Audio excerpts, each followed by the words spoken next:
সন্দেশখালীর ভয় কি কাটছেনা মুখ্যমন্ত্রী মমতা বন্দ্যোপাধ্যায়ের? আজ বালুরঘাটে নির্বাচনী সভায় ফের সন্দেশখালীর প্রসঙ্গ তুললেন মমতা বন্দ্যোপাধ্যায় নিজেই।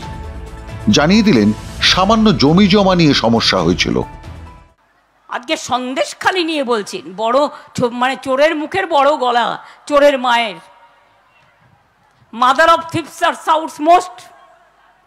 সন্দেশখালীতে জমি জমা নিয়ে কিছু গন্ডগোল হয়েছিল, আমাদের পুলিশ অ্যারেস্ট করেছে, আমাদের পুলিশ সব জায়গা ফিরিয়ে দিয়েছে, আমাদের প্রশাসন কাজ করেছে।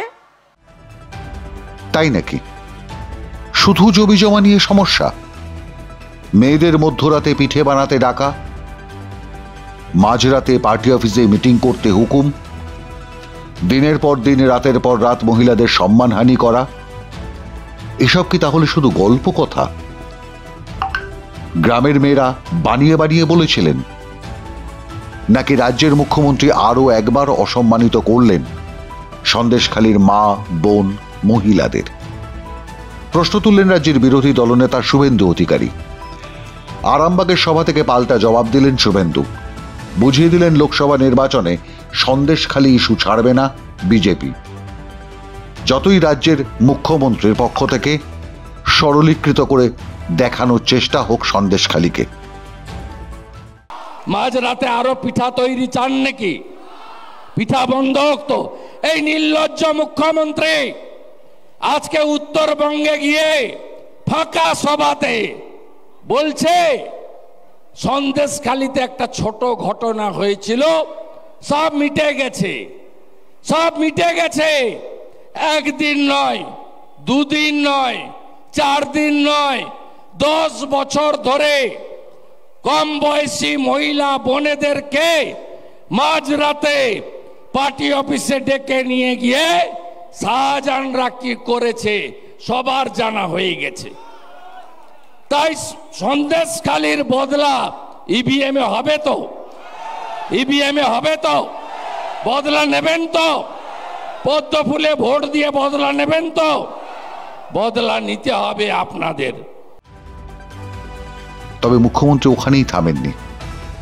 সন্দেশখালীর মা বোনেদের নির্যাতনের কাহিনী চাপা দিতে গিয়ে ফের তুলে আনলেন নিজের সরকারি প্রকল্পের কথা।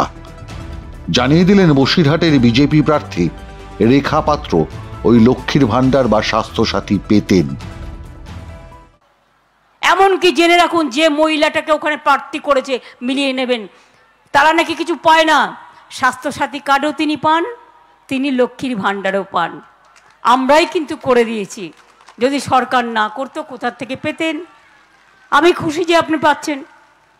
একবার তো স্বীকার করুন।